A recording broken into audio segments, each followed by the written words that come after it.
This video is sponsored by Card Kingdom. If you click on the link in the description below, it'll take you to their store and they'll know I sent you there.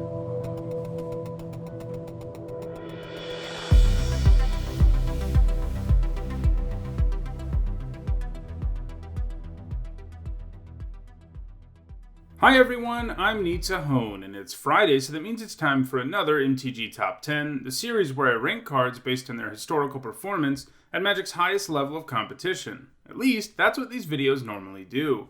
From time to time, I like to take a break from looking at the best cards in the game and look at the opposite, the absolute worst cards in the game, and that's what we're doing in today's MTG Top 10, where I'll be giving my picks for the 10 worst artifact creatures in the history of Magic.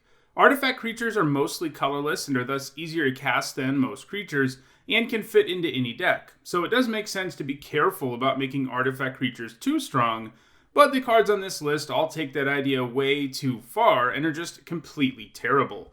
Methodologically, these worst videos are a lot more subjective than the ones on the best cards where I use data to rank the cards. That said, I do still use a bit of data to help me make my selections. Namely, a card can't be on this list if it's widely played in EDH or has ever top 8'd a premier event. Generally, the cards on this list are also horrendous and limited. Alright, let's take a look at the worst artifact creatures in the game. At number 10, I have Tika's Dragon. You gotta know that if we're starting out with a card this bad, that this list is going to be filled with some pretty horrible stuff. After all, Tika's Dragon is a 9-mana 5/5 with Flying, Trample, and Rampage 4. This dragon is way overcosted for what it is, but it is certainly the least bad card to make this list. After all, at least once it is in play, it is kind of a problem for your opponent. It can't really be chump blocked thanks to Rampage and Trample, and Flying makes it harder for the opponent to block anyway. The real problem here is just the silly mana cost. If you're paying 9 mana for something, it better be pretty impressive, like, difficult to kill or wins the game in a turn or two. Tika's Dragon doesn't do that, or even come remotely close to that. Tika's Dragon has a really popular creature type, and that has allowed it to be played more in EDH than most of the other cards on this list. At number 9, it is Steel-Clad Serpent. This artifact isn't even colorless, so surely they would make it not completely terrible, right?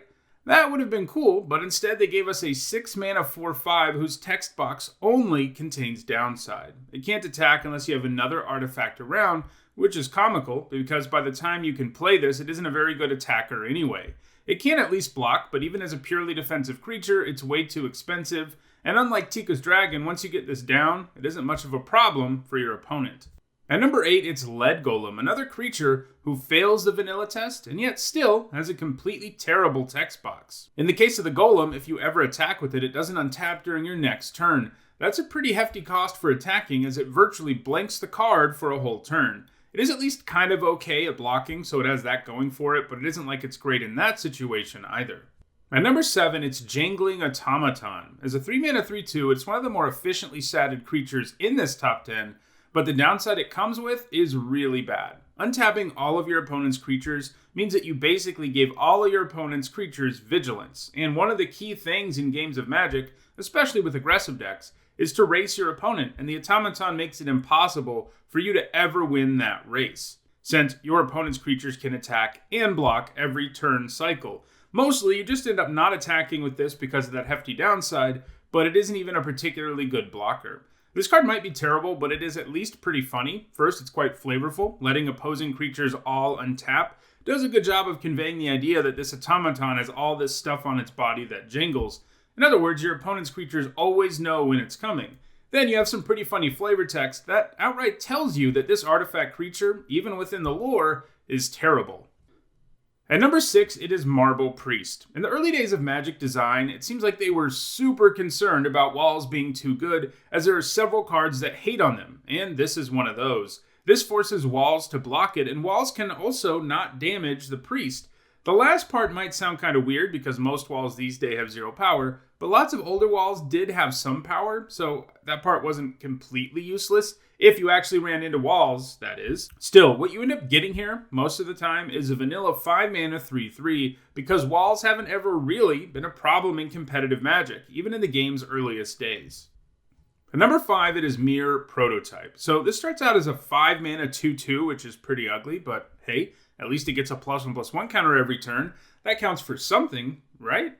Well, sort of. Unfortunately, as the prototype gets larger, it also demands you pay an increasingly expensive amount of mana just so it can attack or block. So the plus and plus one counters here are far from just upside. The downside they come with is massive. This card could have been made a lot better by making the plus and plus one counter a May thing, but as it is, you have to stick a counter on it every turn, which will make it increasingly unlikely you can actually utilize this creature in any meaningful way.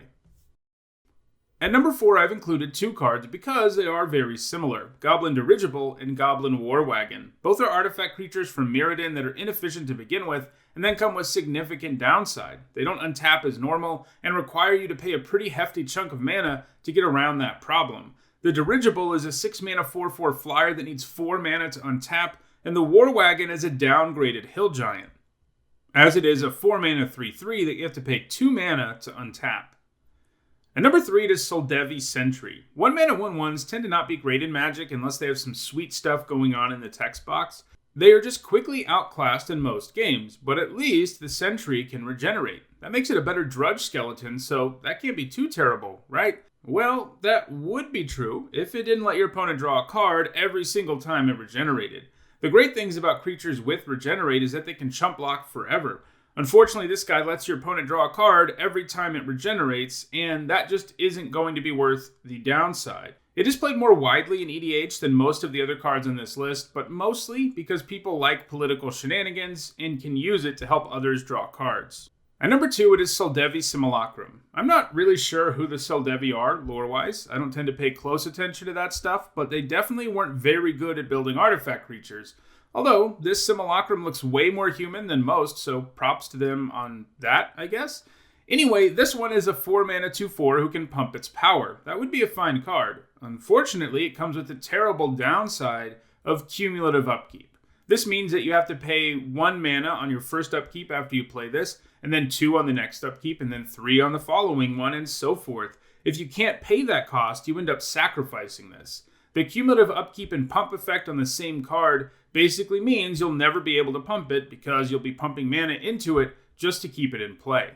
And at number 1, I have Mishra's War Machine. Like most of the cards on this list, Mishra's War Machine fails the vanilla test miserably as a 7 mana 5/5. It does have at least a little upside in the text box in the form of banding, a complicated mechanic that basically allows creatures to attack or block together as a unit, and the controller of the banded together creatures gets to decide how damage is done, even on the attack. So it is upside, but not upside that works out very well very often, and any points it gained for having that minimal upside are immediately taken away by the massive downside the War Machine has, which is that it makes you discard a card every single upkeep. And if you can't, it not only does 3 damage to you, but it also taps itself. If it did one or the other, it would be bad enough, but both of those combined is a real beating. Discarding a card on the upkeep is a bad enough downside since it's already so inefficient, but then punishing you hard for not discarding really pushes this to being the worst ever artifact creature for me. Well, that does it for this MTG Top 10. If you're interested in owning any of these hunks of junk, you can buy them at Card Kingdom. You can find individual links for each of them in the description.